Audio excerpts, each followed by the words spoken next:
Thank you very much. My name is David. I am a college chef, and today we're going to be making a dish and talking about nutrition during pregnancy. So, the dish I'm going to be making today is a chili pasta, and it's inspired by the restaurant Skyline Chili. But before we get into the recipe, we need to first discuss what nutrition is. So, the definition of nutrition is the process of taking food nutrients, assimilating, and using them to maintain body tissue and to provide energy. So during pregnancy, this is very important because this energy is needed not only for mom, but also for the baby as well. And this baby isn't just living inside of mom, but the baby is also growing at a super fast rate. And so mom needs energy not only for herself, but also for her baby as well. Okay, so when looking at our pasta, we can see that it is very rich in carbohydrates. And as we go down the nutrition facts, we see that it also has 50% of our daily value of folate. And if you guys remember from class, folate is what we need in order to prevent those neural tube defects. So one of the most common symptoms of not getting enough folate is a neural tube defect called spina bifida. And this is when the baby's spinal column does not close all the way. And this can be fatal in a lot of cases. Okay, so diving into the recipe, it looks like we need to bring 4 to 6 quarts of water to a boil. And yes, I am a chef reading directions off a pasta box. So as we bring that pasta to a boil, we're now going to talk about malnutrition during pregnancy. Okay, the first thing that we're going to look at regarding nutrition during pregnancy is over versus undernutrition. So we're first going to start out with undernutrition. And a lot of times this results in a low birth weight for the fetus, but it can also affect mom as well. Mom can have low energy levels, she can lose a lot of weight, and ultimately this can be caused by a variety of factors. So when we look at this can of chili, we can see right off the bat that this has 15 grams of protein per serving. And if we move to the back, we see there are 2 servings per container. So this can right here has 30 grams of protein. And we also see that it has a lot of fiber. So this is going to fill mom up as well. Okay, so what's the significance of undernutrition? So once again, we talked about the low birth weight in the infant and the low weight for mom. But we see that low birth weight leads to lower human capital, so that's decreased memory, and it also results in an increase for chronic diseases, so high blood pressure, heart attacks, and things like that. And we've seen this in numerous studies. All right, ladies and gentlemen, we are starting to get some bubbles. This is very encouraging. Okay, it looks like we are ready for our pasta, so we are going to quick dump it in. And it says to let this thing boil, let these pasta noodles boil for about 7 minutes. So it is 5:54 right now, so at about 6 o'clock, we will take the pasta out.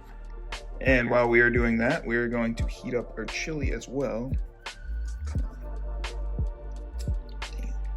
Looks like we're gonna actually have to, there we go. All right, that's better. Okay, so while we wait for our pasta to cook, we're now going to talk about overnutrition. And this is simply just eating too many calories and not expelling enough energy. So this commonly results in fetal macrosomia, so that is having a very big baby, gestational diabetes, and even neurobehavioral changes in the child. So in a study, they found that maternal overnutrition can lead to alterations in the brain reward circuitry in the baby. And so it leads to hyper-responsiveness when exposed to calorie-dense foods later in life. So this would be things like chips that are very high in calories, maybe like birthday cake or something like that. So very interestingly enough, that the choices you make during pregnancy will even affect your baby later in life. Okay, so we're moving into the signs and symptoms, and we kind of already talked a lot about the signs and symptoms of both over and undernutrition. So undernutrition, low birth weight for both mom and baby, as well as decreased energy levels. And then overnutrition, we got that fetal macrosomia, gestational diabetes, and neurobehavioral changes as well. We haven't talked a lot about dehydration, and hydration is another key aspect when it comes to nutrition during pregnancy. And one common thing that happens with dehydration is people will get these things called Braxton Hicks contractions. So these are kind of very minor contractions that can occur very early in pregnancy. And when you get later on, it's a little scary because you think, holy cow, I'm getting my contractions, I may be giving birth soon. But these are very minor and very common during pregnancy, but it happens when we don't have enough fluids in the body. And so one way to fix this is by drinking more water or by drinking things like Gatorade and Pedialyte.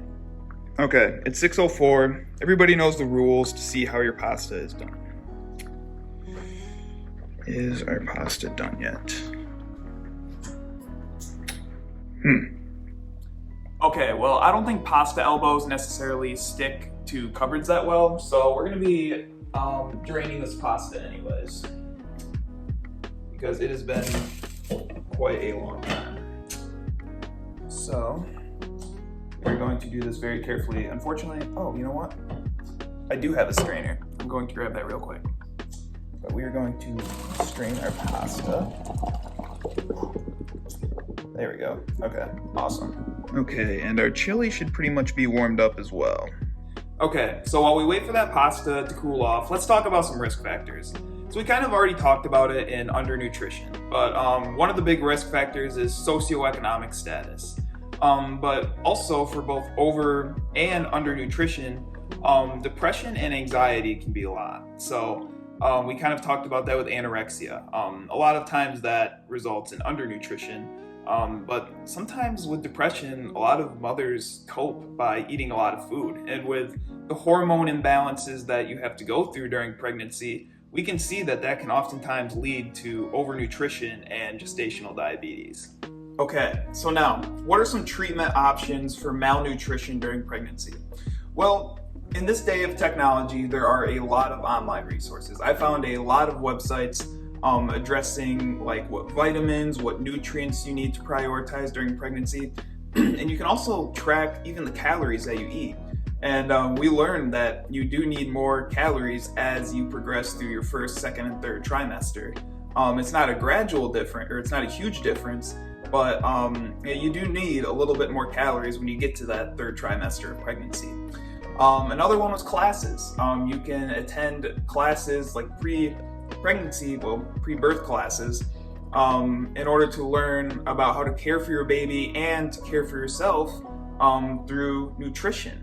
And interestingly enough, when I was doing my research, I actually found some clinics in the Grand Rapids area where you can get special nutrition counseling from a doctor or a nutritionist.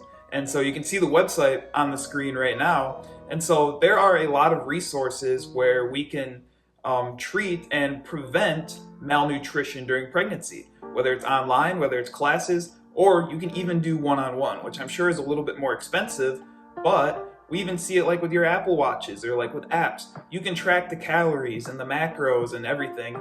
And so as hard as it is to find that balance between too much and too little food, especially with cravings and everything during pregnancy, we have resources. There are online resources, there are apps. And so it is possible to be able to treat malnutrition during pregnancy. Okay, our pasta is steaming. So we are going to put it back in here. Oh shoot, I just spilled it, but that's okay. I'll get the rest of that back in there. And next, we are going to add our chili. Whew. So as you see, this is a lot of food. This is going to be my meal prep for the week for sure. All right, to go along with our pasta, we're gonna add some spinach. So leafy greens are another very good source of folate to protect those neural tube defects. And then we got carrots here, great source of vitamin C. I like flaxseed because it's got omega-3s in it, which are healthy fats for you. And then vinaigrette is also really good because it's low fat. All right, and there is our meal by College Chef Dave. Enjoy.